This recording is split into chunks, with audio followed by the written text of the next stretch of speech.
estudantes da segunda série, tudo bem? Espero que sim. Eu sou a professora Ana Carolina e estarei com vocês a partir de agora falando de biologia. Vamos lá? Então, os objetivos da aula de hoje, né? Hoje a gente vai falar sobre os cordados, os peixes. A primeira parte, né? Sobre os peixes. Então, nós vamos conhecer as características gerais dos cordados do subfilo Craniata. Vamos estudar as principais características dos peixes e as suas adaptações aos diversos hábitats aquáticos, especialmente os peixes cartilaginosos. Vamos lá? Então, a gente começa com uma reportagem que saiu na BBC, que diz assim, ó, o estranho animal marinho que dá nós no próprio corpo para conseguir comer. Como assim, né? A gente começou falando sobre os animais vertebrados que têm coluna vertebral, mas como assim um animal vertebrado consegue dar nós? Pois é, o peixe-bruxa, que é esse amiguinho aqui, consegue, né? Então, vertebrados, porém, eles não têm, de fato, uma coluna vertebral como de outros animais, né? Então, por isso eles conseguem dar esse nó. Ele fala aqui, ó, peixe-bruxa apresenta maleabilidade suficiente para dar nós no próprio corpo. Vamos conhecer um pouquinho mais sobre esse animal, né? Então, ó, eles são vertebrados, porém sem coluna vertebral. São carnívoros, porém não são mandibulares. Não têm escamas, mas são peixes. Com base no que você aprendeu, em outras aulas inclusive, como que o peixe-bruxa se enquadraria no grupo dos vertebrados, não é?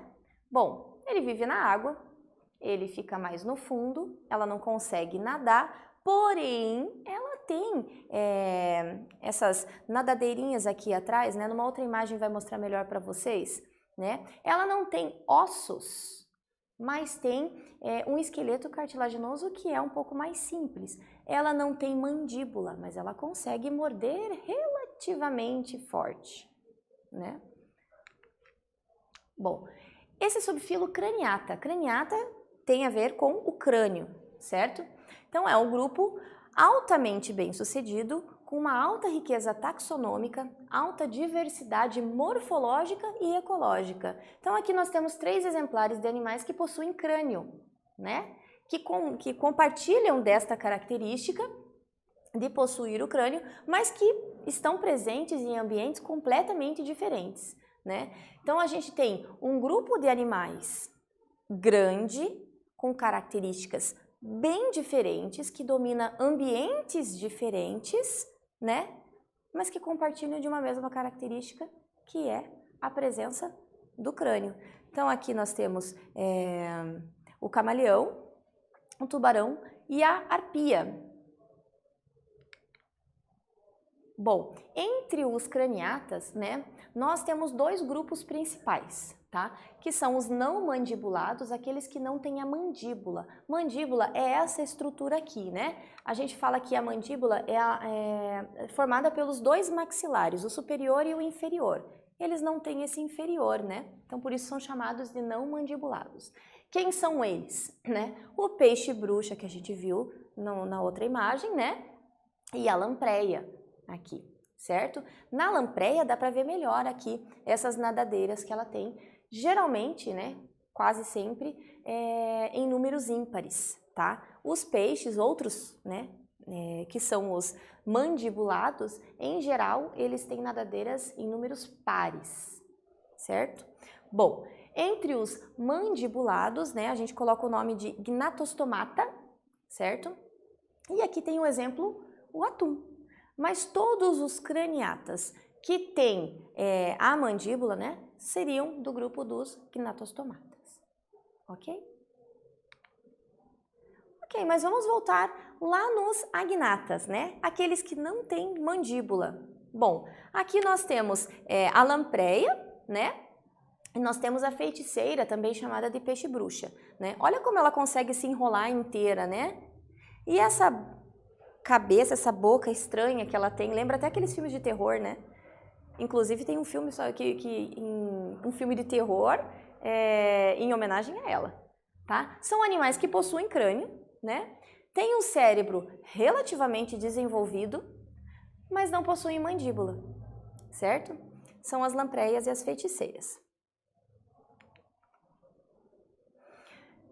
As feiticeiras, mais especificamente, né? Então, elas vão ter essa presença de crânio, elas não têm mandíbula e elas não têm uma coluna vertebral especificamente como outros animais vertebrados, tá? O que ela tem, como eu já falei, é um esqueleto cartilaginoso mais simples, fraquinho, ela não consegue, tanto é que ela consegue dar esses nós no corpo como apareceu na notícia anterior, tá? Seria quase como um elo perdido entre os peixes, né, e um animal que tenha sido antes dos peixes, né, que tenha aparecido antes dos peixes. Seria como se fosse o início do aparecimento das características dos peixes que a gente conhece hoje, ok?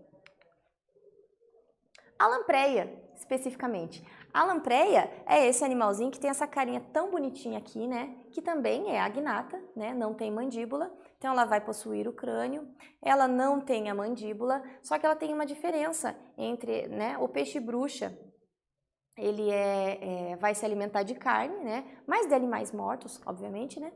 E porque ela não tem essa força na mandíbula, ela não consegue mastigar carnes duras, não muito duras, né? A lampreia, ela é sugadora de sangue, ela é parasita, tá? Inclusive tem algumas aqui no Brasil, certo? E elas têm essa coluna vertebral que é mais fraca, né? Que é esse, na verdade, seria o esqueleto cartilaginoso, tá? Bom, vamos para a primeira atividade então. Até agora nós vimos os peixes que não possuem mandíbula, cuja alimentação é bem parecida com a de animais invertebrados. Qual ou quais vantagens, né, de ter uma mandíbula quando se vive no mar? Qual é a vantagem de se ter essa mandíbula, esses dois maxilares completos, né, vivendo no mar? Para vocês pensarem um pouquinho. Já volto aí.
E aí, meu amigo e minha amiga, conseguiu responder?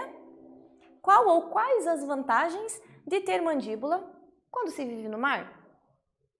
Olha só, a mandíbula, ela vai permitir exercer muito mais pressão ou mais força, né, durante a mordida em si. Então, vai permitir alimentar-se de diversos outros animais que estão presentes no mar, não necessariamente só daqueles que estão mortos, né?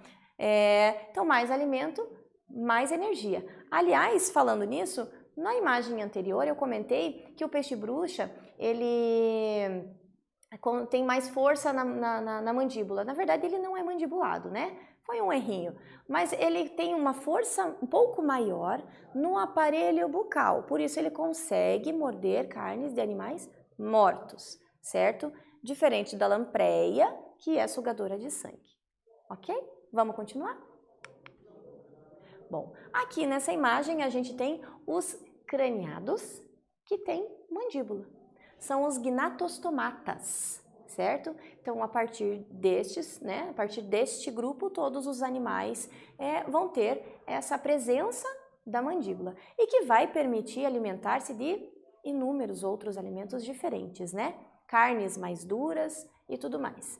Aqui na imagem nós temos a piranha, certo? A piranha, como vocês podem ver, ela está fazendo esse movimento da mordida, né? Ela tem bastante força na mandíbula, além de ter os dentes afiados.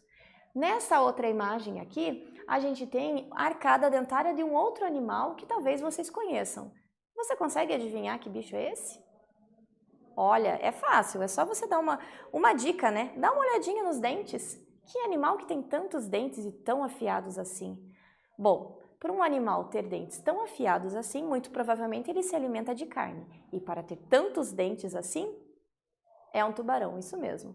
Tá? Os tubarões, eles têm essa arcada dentária com várias linhas, né, de dentes. Tem espécies que chegam até 3.000 dentes, tá? Mas porque ele se alimenta de carne, ele precisa rasgar o dente, né? Como é o único alimento dele, a carne, ele precisa rasgar carnes duras, né? Se um dente quebrar, ele tem o outro ali para tomar o lugar, certo? Então, de fato, vamos falar sobre os peixes. Os peixes, eles dividem-se em dois grupos principais, tá? O grupo dos condrictes, que é esse que a gente vai dar uma ênfase maior na aula de hoje, tá? Condrictes são aqueles peixes que têm um esqueleto cartilaginoso, tá? Como o tubarão, a raia, como está mostrando aqui na imagem.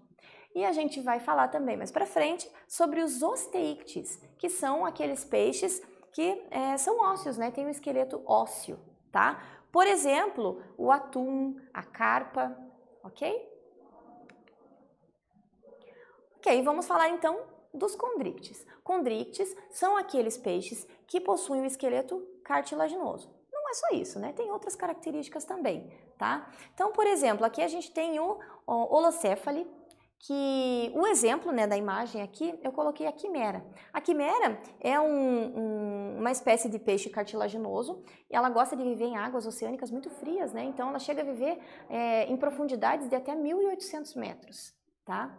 E aqui na outra imagem nós temos os elasmobranquis, tá? Que são representados pelos tubarões e as arraias. Então, dentro do grupo dos condrictes, ainda a gente tem essa separação entre os holocéfales e os elasmobranquis, ok? Tá, mas quais características, além do esqueleto cartilaginoso, que eles têm, né, que de repente diferencia de outros peixes? Bom, esses animais, eles têm a linha lateral. Linha lateral é a que permite a mecanorrecepção, que ele consegue perceber as vibrações da água, certo? Então, ele consegue ver, por exemplo, algum animal que esteja próximo ali, tá? Eles vão ter também a ampola de Lorenzini, que se dá nessa imagem aqui, esses pontinhos aqui, próximo das narinas, certo? A ampola de Lorenzini, né, esses pontinhos que estão aparecendo ali, eles fazem a eletrorecepção. Então, eles conseguem perceber, né, os choques elétricos, os pequenos sinais elétricos que os animais que estejam perto, né, as possíveis presas, estejam perto e estejam emitindo ali, Então, elas são extremamente sensitivas, né? Elas conseguem perceber esses pequenos sinais elétricos que a musculatura desses animais consegue emitir, ok? Além disso, claro, vão ter o olfato bem desenvolvido. Quem nunca ouviu falar que o tubarão consegue perceber o cheiro do sangue de quilômetros de distância? Sim. Então, são 3 coisas que ele consegue fazer. Ele tem a mecanorrecepção através da linha lateral, consegue perceber as vibrações da água, tem a ampola de Lorenzini, que fica próximo da narina e faz a eletrorecepção, então percebe essa eletricidade bem pequena, né, dos músculos de outros animais. E também tem o olfato bem desenvolvido, então essas narinas que conseguem perceber o cheiro. Então é difícil fugir de um tubarão, hein? Outra coisa interessante neste grupo é que eles têm dimorfismo sexual. Isso quer dizer que eles têm uma adaptação, digamos assim, do corpo chamada clasper, tá? Esse clasper, como mostra na imagem aqui, ele vai inserir dentro do corpo da fêmea, então a fecundação vai ser interna, não vai ser externa como em outros peixes que a gente vai ver mais pra frente, tá? Então a fecundação entre os tubarões, as arraias, é interna. Então vamos pensar um pouquinho, né? Novo ataque de tubarão foi confirmado em Fernando de Noronha. A vítima contou que percebeu um animal mordendo sua perna, reagiu com socos e o tubarão fugiu. Eu acredito que foi um caso clássico de erro de identificação, quando o tubarão confunde o humano com uma presa natural, o que geralmente ocorre na região turva da arrebentação, disse Léo Veras, tá? Isso é uma reportagem que apareceu no Diário de Pernambuco de um acidente, né, com um tubarão lá em Fernando de Noronha. Tá? Então, olha só, turista é atacado por tubarão em Noronha. A vítima teve ferimentos leves e escapou dando socos no animal. Como se explica a reação do tubarão diante do soco do turista? Para você pensar um pouquinho, daqui a pouco a gente retorna com a resposta.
E aí, conseguiu responder essa questão?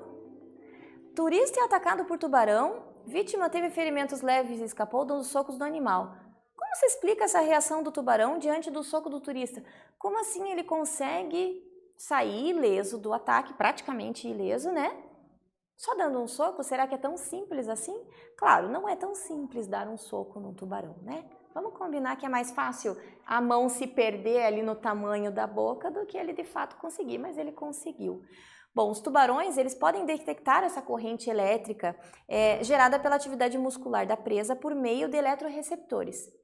Esses eletroreceptores ficam na região aqui das narinas. Então, quando o turista deu um soco próximo ali das narinas, ele ficou desorientado, ele se perdeu, aquela região é muito sensível.